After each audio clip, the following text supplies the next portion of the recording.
death in the cemetery outside Good Springs cheated death once again, and the Mojave Wasteland was forever changed. The courier, with the aid of Yes Man, drove both the Legion and the NCR from Hoover Dam, securing New Vegas's independence from both factions. With Mr. House out of the picture, the remaining Securitrons on the Strip were hard-pressed to keep order. Anarchy ruled the streets. When the fires died, New Vegas remained, assuming its position as an independent power in the Mojave. Supporting all of the chaos that comes with independence, the courier was the woman responsible for a truly free New Vegas. She ensured the fall of Mr. House and the end of the Legion's and NCR's influence over New Vegas. With little law left in the wasteland, the Brooms continued to defend themselves against the prospectors and scavengers invading their territory. Buried beneath tons of rubble, the Mojave chapter of the Brotherhood of Steel was no more. Those few who were outside the Hidden Valley bunker when it was destroyed settled into new lives, or headed west to find a new chapter to join. At odds with leadership over the Brotherhood's future, Veronica looked to the Mojave Wasteland for an answer both she and they could live with. But the answer would never come, and the dangers of the world that had left the Brotherhood of Steel behind would eventually claim her life. Fiends overran Camp McCarran during the Second Battle of Hoover Dam. In the anarchic months that followed, the Fiends asserted dominance over Outer Vegas.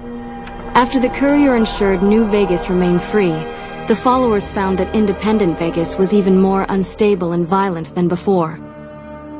Old Mormon Fort became excessively burdened by the influx of patients, struggling to provide even the most basic of services. With New Vegas's independence formally declared, Good Springs thrived. More travelers stopped by Good Springs on their way to and from the Strip, and the locals grew prosperous from the traffic. Thanks to the courier and Lily, a cure for the Nightkin's schizophrenia was found shortly after Dr. Henry's experiment concluded. Nightkin and other super mutants in the wasteland flocked to Jacobstown, and the town became known as a haven where a mutant could find peace. Lily continued to take her medicine at half doses, and although she remembered her grandchildren, her mind remained muddled and confused. Eventually, she parted ways with the courier and traveled west, seeking the remnants of her past. The Kings retained their control of Freeside, and while they continued to favor the needs of locals, they tolerated the citizens of the defeated NCR. After Ray's brain was transplanted into Rex's cybernetic body, it took Rex some time to adjust to the old scrapyard dog's memories. Eventually, Rex's mind settled peacefully, melding his own memories with that of long travels with old Lady Gibson. Though Novak was a low-priority target for the Legion, many of Novak's citizens died in its defense. In the weeks that followed, several bright followers returned to Novak to help restore its defenses, allowing it to remain independent of NCR. Armed with a wide array of improvised explosives and stolen weapons, the Vault 19 powder gang tormented the Mojave Wasteland for years. Citizens of the NCR were favorite targets, and they always suffered the worst fates. Prim Slim proves to be an able-minded, if not able-bodied, sheriff for Prim.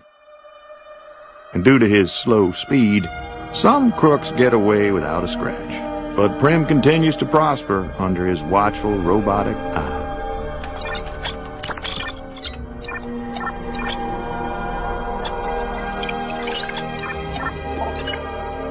And so the courier's road came to an end, for now. In the new world of the Mojave Wasteland, fighting continued, blood was spilled, and many lived and died just as they had in the old world. Because war never changes.